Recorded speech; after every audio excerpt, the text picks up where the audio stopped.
Meu amigo pensante, meu nome é Rafael e você já deve ter se perguntado o que é arte. Claro que esse vídeo não é só para ficar distinguindo o que o meu gosto é arte e o que não é, nem para te dar as orientações do que deve ou não ser considerado arte. Nós vamos tentar discutir o que a arte pode ser, quais são as inspirações e principalmente qual a importância que a arte tem à beleza. O que é beleza? Então fique até o final do vídeo que nós vamos discutir o que é beleza, se ela realmente é importante. Antes de começarmos a discutir o que é arte, vamos para alguns conceitos. A filosofia trata da estética, ou a estese, que seria o estudo das sensações que a arte produz. Então, quando nós estivermos falando de estética, nós estamos falando de um estudo. Aliás, a arte, provavelmente você já ouviu que a palavra arte e artesanato são muito parecidas. Na verdade, não é que artesanato é um tipo de arte, pelo contrário. A palavra arte, de técnica, é o que é definido como útil. Se você pegar a arte no início, a pintura rupestre, ela é útil. É ensinar como que faz uma boa caça, é você, ao longo dos anos, evoluindo a técnica para produzir arte. Nós vamos falar se isso pode ser bom ou ruim na produção ou na massificação da arte, se ela cresce ou se ela se perde com isso. Mas, no início, a arte, o útil e o bom, o útil e o belo, é a mesma coisa. Então, uma boa pintura rupestre é aquela que ensina como se fazer as coisas. E nessa primeira discussão do que é belo, o que não é, o que é arte, o que não é, surgiu Sócrates. Aliás, quase tudo, se você falar primeiro e discutir, surgiu Sócrates. Ele tem um diálogo chamado Hípias, onde ele conversa com Hípias o que é beleza. E o Hípias diz que beleza está numa bela moça, está numa bela paisagem.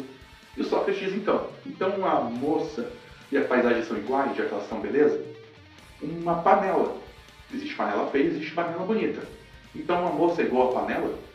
E aí o Hípias, se você já viu meu vídeo sobre sofistas, você vê que ele se perde. Então a primeira discussão é distinguir o que é arte, o que é beleza, do que tem beleza. Aquilo tem beleza, em vez de dizer que aquilo é a beleza. Ou seja, de onde que vem a beleza daquilo? E depois a gente vai começar a discutir se a beleza daquela coisa ela é universal ou é pessoal. Avançando do Sócrates, nós vamos para o Platão. O Platão ele começa até a distinguir as artes. Ele diz que a música é uma arte essencial. Nós precisamos da música para a nossa formação. Já ele diz que a poesia e a pintura são o pior tipo de arte que existe. Ele nem é um cachimbo de verdade. O Platão vai dizer que existe um ideal de cachimbo, você imagina um cachimbo perfeito, não consegue reproduzi-lo, e ainda assim o desenha, ou seja, é uma cópia da cópia. Everything's a copy of a copy of a copy. Tudo ao nosso redor é uma cópia da cópia. Então, por mais que você faça uma obra de reprodução, de imagem, pode ser até cinema, mas no caso do Platão não existia ainda, tá? Nós estamos no século IV de Cristo, tá? Tá bem longe ainda da invenção do cinema. Mas a reprodução de pintar, de desenhar, ela vai ser sempre imperfeita. Porque mesmo que você faça o desenho mais perfeito do mundo, a representação ainda vai ter problemas. E por mais que você faça idêntico, você bate o olho, sei lá, uma imagem gerada por IA, você bate o olho e não sabe se é real ou não é. Aquilo mesmo não é real, é sim uma imitação das ideias daquilo. Se isso não ficou muito claro, assiste o meu vídeo sobre Matrix, em Platão. Ali vai ficar bem claro a diferença do que é real e do que não é. Ou seja, para o Platão, mesmo que a arte tenha êxito, ela fracassa. Já o Aristóteles ele vai discutir muito com Platão. Não só em arte, mas em tudo praticamente. Eu gosto muito dessa imagem aqui. Ele vai dizer que a mimes, ou seja, imitar as coisas, que Platão diz que é ruim, pois já está imitando a cópia da cópia, você já está pensando em algo, que isso sim é perfeito, e não consegue reproduzir, então você já está falhando. Para o Aristóteles agir diferente. Você imitar algo, você fazer algo, você está aprendendo sobre aquilo. Então essa criança aqui, ela está aprendendo sobre a estátua. Mesmo que ela não produza a estátua, mesmo que a estátua seja falsa, ela tem a percepção. Aqui vai começar a entrar o sentido. Então, o Descartes, o Kant vão dar uma certa crítica. Depois a gente ainda vai descobrir, que se você, por exemplo, estuda arte na escola, você não está só aprendendo sobre arte, mas sim desenvolvendo a sua capacidade motor, você está aprendendo aquilo. Então, já o Aristóteles ele vai dizer que a arte está ensinando, mesmo que ela não tenha significado nenhum, não seja uma obra politizada, não seja uma obra com mensagem, só o fato de você tentar apreciar aquilo, entender aquilo para reproduzir, você está dando a impressão do que aquilo te ensinou. A escultura não é nada mais do que a tentativa de uma pessoa reproduzir aquilo que ela aprendeu sobre algo. Então, a escultura de uma maçã é o que você aprendeu sobre a maçã. Um desenho de uma criança. Se ela desenha uma maçã vermelha, ela aprendeu aquilo é vermelho. Se ela pega mais de uma cor, ela já aprendeu, ó, existem tonalidades. Então, o desenho, mesmo que imperfeito, a arte, mesmo que tenha seus problemas, ela é o que você aprendeu sobre aquilo, o quanto você captou. Então, quanto mais você capta algo, mais você consegue produzir algo. E quanto mais você consegue fazer uma produção artística, mais significa que você está aprendendo sobre aquilo. Então, uma criança que desenha, ou um artista que desenha, ou um artista que faz poesia, ele está falando sobre aquilo que ele aprendeu da coisa. Diferente do Platão, que diz que aquilo, principalmente a poesia, diz que tem que ser expulsos os poetas da cidade, porque eles são meio sofistas. Como assim? Ele vai dizer o seguinte: quem se preocupa muito em deixar algo bonito, foge da realidade. Aquele vídeo com clickbait, ele é bonito, vai te chamar atenção, mas ele foge da realidade para ser bonito. Então, aqui nós vamos ter uma grande diferença do Aristóteles para o Platão. Para o Platão, a tentativa de colocar beleza nas coisas foge da realidade. Se você diz que a panela é beleza, você foge do que é panela. Se você faz um clickbait, um título bonito, ou melhor, uma poesia bonita, um discurso bonito, o discurso está muito mais atrelado à tentativa de modificar a realidade para que ela seja bonita do que falar sobre a realidade. Já o Aristóteles é o contrário, que ser bonito é importante. Aqui no bonito não estou falando só de beleza estética visual, estou falando de beleza no sentido maior. Então, a beleza da maçã, a beleza do desenho, a beleza da poesia. Mas o que é essa tal de beleza? Vamos para outros dois filósofos. Schopenhauer, que vai ter um vídeo só sobre Schopenhauer, porque eu vou precisar explicar mais sobre ele. Eu acho que é uma contribuição muito grande. Mesma coisa o Kant. São Kant e Schopenhauer. Tem dois problemas. Primeiro, que eles vêm de um lugar chamado Alemanha, que escreve uma língua chamada alemão. E muito difíceis. E tem uma filosofia muito boa que você pode aproveitar. E que tem que ser mais bem explicada. Aí já tem que sair um pouco o Rafael youtuber e entrar o Rafael professor. Mas vamos pro Nietzsche. O Nietzsche ele absorve o que o Schopenhauer faz, que inclusive já tem alguns vídeos no canal falando sobre o Nietzsche. Tanto o vídeo sobre mitologia, eu vou usar bastante ele, e um vídeo sobre o absurdo. Mas vamos falar aqui da arte. O Nietzsche absorve o que o Schopenhauer traz e traz um conceito muito interessante, que é de Apolo e Dionísio. Mas antes de falar sobre o que é a arte de Apolo, a arte de Dionísio, é realmente importante na sua vida. É verdade. Quer dizer, às vezes não. Importante na sua vida. Não estou falando de você ter um quadro, mas se você sabe apreciar um quadro, você sabe apreciar uma paisagem. Quer um outro exemplo? Tem um livro muito bom chamado Homem de Deus que eu li no começo do ano, que ele diz o seguinte: uma paisagem aberta, um campo, sempre vai ser bonito para todo mundo. Então não existe algo em nós que acha aquilo bonito. Ele vai dizer que a nossa história é evolutiva, porque você sobrevive muito mais num campo ou numa savana, que é onde a espécie humana se originou, do que, por exemplo, numa floresta, onde qualquer predador já era. Então isso aqui traz medo, a sensação de medo, de desconforto. Por isso que muitos, agora já é uma reflexão minha, muitos dos contos são na Floresta Negra, onde se expõem os perigos. Isso aqui não representa o perigo, isso aqui representa uma boa paisagem. Por isso que é muito legal quem tem a oportunidade de viajar, ir para algum hotel fazenda ou até recanto, porque você tem aquela paisagem ideal. Mas voltando, existe sim algo em nós que acha as coisas bonitas. Vamos sair um pouco da ciência, até porque o Nietzsche faz graves críticas à ciência, quem assistir esse vídeo aqui vai entender muito bem. E vamos pegar assim, Apolo, e vamos entender o seguinte: na mitologia, a ópera, inclusive Ilíada e Odisseia, são lindas até hoje. Elas foram escritas há praticamente 2.500 anos atrás e continuam lindas. E eu me pergunto, será que essas coisas aqui vão ficar bonitas daqui 2 anos? Daqui 2.000 anos? Será que essa música vai continuar sendo bonita? E essa música, se Deus quiser, vai ser esquecida? Vamos ver. Será que a música original, inspiradora, vai sempre ser inspiradora? E a música reproduzida, que é tudo igual, ela vai ser esquecida e superada? Porque já vai vir algo novo, já vai vir outra tendência. Já vamos falar mais sobre isso. Mas vamos voltar, a essas obras antigas que sempre são belas. Mitologia. O deus Apolo, ele é o deus das artes, da técnica. Ele é um arqueiro. Quem já tirou de arco e flecha na vida sabe de técnica pra caramba para disparar uma flecha. Então ele é o deus da visão, das artes belas.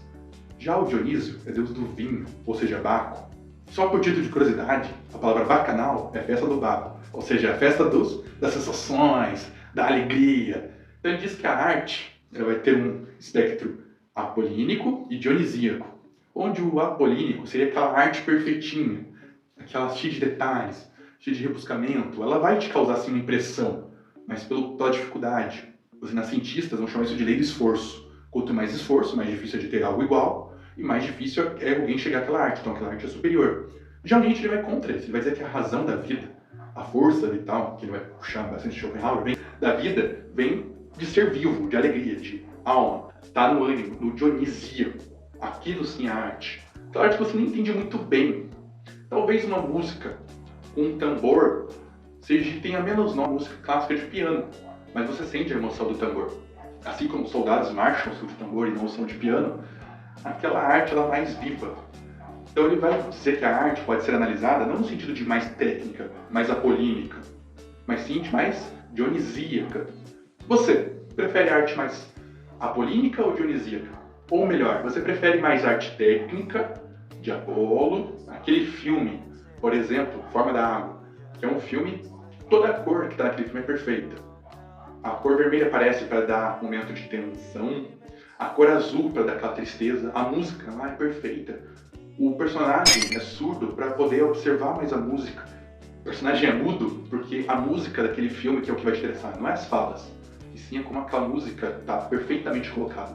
Ou você prefere uma obra mais dionisíaca, onde você nem sabe o que está acontecendo, mas algo está acontecendo com você. Comenta aqui embaixo, você é mais apolínaco ou dionisíaco? Ou melhor, pegue uma obra sua que você adora e tenta definir ela como de Apolo ou Dionísio. Nós temos obras perdidas que são verdadeiras obras de arte. Por exemplo, aquela cor está no lugar certo, no momento certo, aquela emoção, aquele discurso. Tem obras que a gente nem sabe explicar muito bem. Aliás, a arte se encontrou ou se perdeu?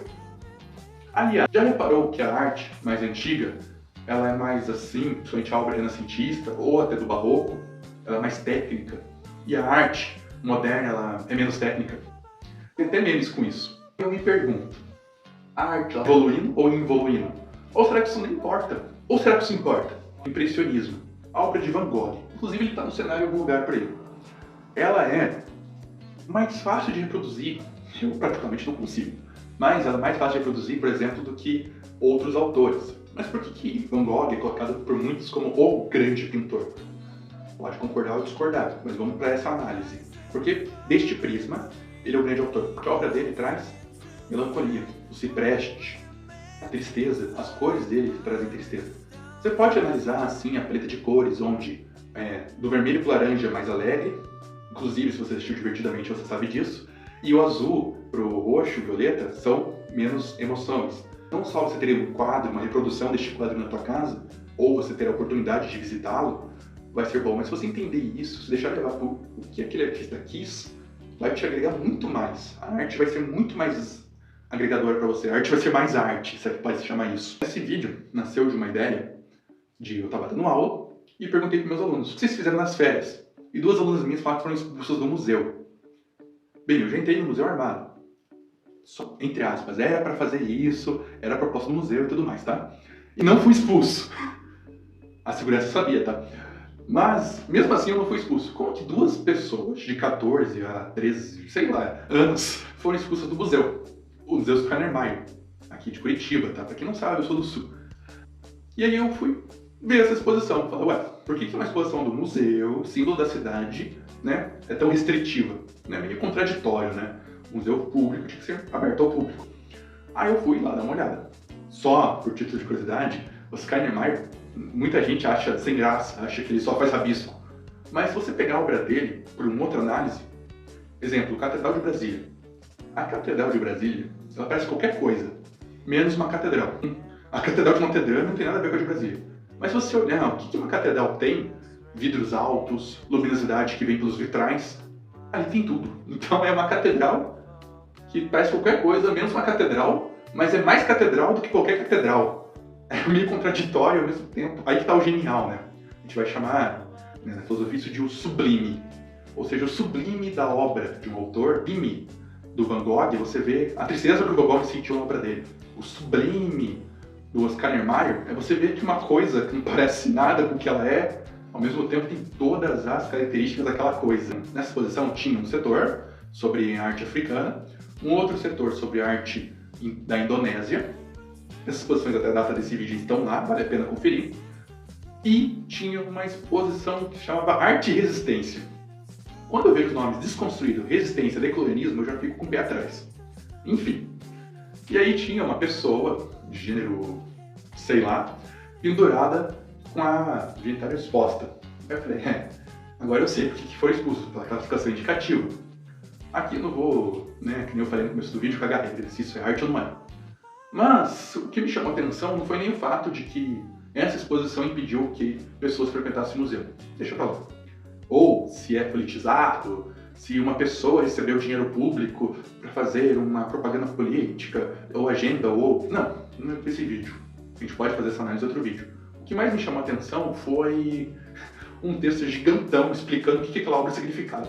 Que era as correntes, era como se fosse a opressão que puxava, o gênero não entendia. Então, enfim, resumindo, o autor daquela obra queria dizer que as correntes, queria passar toda a sensação de que era sofrer preconceito na sociedade e a corrente era uma grande estrutura, pois a homofobia estrutural. Tá. Agora eu penso, essa obra, ela atingiu o sublime dela? Ela expulsou, ou melhor, restringiu, tá? Não vamos usar esse termo. Restringiu a ida de pessoas ao museu. Vou tentar ser mais parcial e mais justo. Ou seja, ela não foi uma obra de comunicação que comunicou muita gente. Aí, essa obra, vamos lá, precisa de um texto explicando o que ela é. Então não pode. Dá pra entender o sublime dela? Eu fico me perguntando igual, por exemplo, o Duchamp. Ou Duchamp. Meu inglês é pior do que o português da Eric Jacan. Mas ele, quando coloca o pinico no museu, muita gente criticou, falou, agora qualquer coisa é arte. O pessoal, principalmente, que gosta da arte, que precisa de esforço, né? Falou, e aí? Qualquer coisa é arte? Aí ele falava, não, o seguinte, depois da invenção da fotografia, ficou muito fácil dizer o que é arte. Aí eu penso, tá, tanto do Duchamp, você precisa praticamente estudar para entender. Ele alcançou o sublime? Aquela obra do museu, independente se ela é de mau gosto, ou explícita, ou até mesmo pornográfica, ela alcançou o sublime? Se você precisa de um doutorado para entender uma obra, ou simplesmente um rabisco, e ela está exposta no museu, a legenda da obra é maior do que a obra em si, Então não pode. atinge o sublime? Ou é mais um exercício de retórica do que uma obra de arte? O que você acha disso? Outro exemplo, em tentar definir o que é arte e o que não é. Se discute qual o limite da arte. Por que, por exemplo, um filme que critica um momento terrível histórico é arte, e uma piada que faz uma crítica também não é arte? Um humorista diz que na época da escravidão, o escravo já tinha trabalho, não reclamava. Isso sim é um crime, está previsto em lei, inclusive. Mesmo que a Constituição brasileira, no artigo 5º, previna você pelo ânimo jocante, né? Hoje em dia a lei já é o contrário. Sim, uma lei contra a Constituição, isso ainda dá muita discussão jurídica, mas aqui é de arte, não é sobre direito o vídeo. Agora, se ele fala o seguinte, hoje os refugiados vêm pra cá, a gente não precisa sequestrar pessoas, elas que vêm. Ele está fazendo o alvo da piada. São as pessoas ou a situação precária que as pessoas se encontram. Aí é um problema. A arte, seja a obra do museu, a pessoa pendurada, seja a piada do Léo Lins, ela é contra algo, ela afasta alguém, ou ela é contra uma situação. Talvez a arte dessa pessoa, ao meu ver, não consegui enxergar o sublime dela, seja algo até que contribua. Algumas pessoas olhem aquilo e falam, realmente eu me sinto igual àquele personagem. Talvez algumas pessoas que tenham entendido a piada do Léo Lins pensem, realmente a situação é tão precária e a gente acha que é normal. E aí, onde está o sublime dessa obra? A beleza importa? Aqui vamos falar agora de dois pensadores, Walter Benjamin e Roger Scruton. Ainda vai ter um vídeo só sobre Walter Benjamin, porque eu quero falar sobre o cinema. Como o cinema é importante para a filosofia. Como, por exemplo, o expressionismo, que foi uma obra alemã, como o cinema muda a ideia das pessoas, como a arte muda as pessoas. Sim, você é influenciado pela arte. A arte é poderosa. Pense que uma obra de cinema pode fazer pessoas acreditarem que há um mal em alguém que está dentro desse mal e vai combatê-lo. Tipo um país em crise que usa um líder para combater esse mal. Eu estou falando de O Ovo da Serpente, escritório do Dr. Galileu. É importante que existe uma indústria cultural. Vou falar disso no vídeo sobre cinema e Walter Benjamin. Provavelmente você já ouviu essa música. Ela inaugura um recurso chamado autotune, que ela meio que pega uma voz totalmente fora de harmonia e coloca. Posso falar isso no vídeo mais técnico. Nesta obra, ela usou isso aí para alcançar essa nota, o believe. Só que esse recurso ficou superutilizado. Então você coloca qualquer coisa para virar música. Isso aqui, ele começa a ser usado para produzir mais obras. Muitos cantores, e filmes também, precisam viralizar no TikTok. Ou seja, precisam ter aquele trechinho de dança, tipo no meme, para que seja divulgado. Precisa ter aquela coreografia. Às vezes você está assistindo uma série que já é muito ruim, muito duvidosa, e ainda tem um momento TikTok dentro dela. Tem um momento TikTok dentro dela. E existe sim a pressão para que artistas tenham momentos virais. Por exemplo, você conhece a música Tubarão Te Amo Além dos 30 Segundos de Rios? Você já ouviu algumas músicas além dos 30 segundos? Você não está perdendo nada. Ainda vou fazer um vídeo só sobre de Frankfurt, a teoria crítica, tá? E ele vai dizer que você pode reproduzir várias obras, ou produzir muitas obras parecidas. Já reparou que muitos artistas têm a música exatamente igual a outra, produzir em série, ou seja, a fábrica de arte. Ela perde o sublime, ou acha um pequeno sublime e tenta repetir várias vezes. Provavelmente quando você ouviu a música pela primeira vez, ou a primeira música, você se identificou mais. E aí, é feito investimento. É feito como autotune, recursos como repetir, recursos como viralizar, para o sublime da arte ser você ouvir várias vezes. Ficar muito tempo preso numa plataforma. Voltando, você absorve o sublime do que você consome? Vou até lançar um desafio. Tente consumir menos arte. Tá, isso é um contrassenso. Mas tente consumir mais aquela arte. Vê o sublime dela. Por exemplo, pegue 5 músicas favoritas. Tente ir e fala, poxa, por que eu gosto tanto disso? Se não conseguir, tudo bem. Muita coisa é super técnica e é muito chato. Muita coisa é super expositiva, como cinema nacional. Ainda vou fazer um vídeo, nesse vídeo sobre cinema eu vou explicar porque ele é ruim. Já avisei que vai dar merda isso. Tá? Por que eu afirmo com todas as letras? O cinema nacional é ruim. Se inscreva no canal para descobrir. Tem mais, Marco!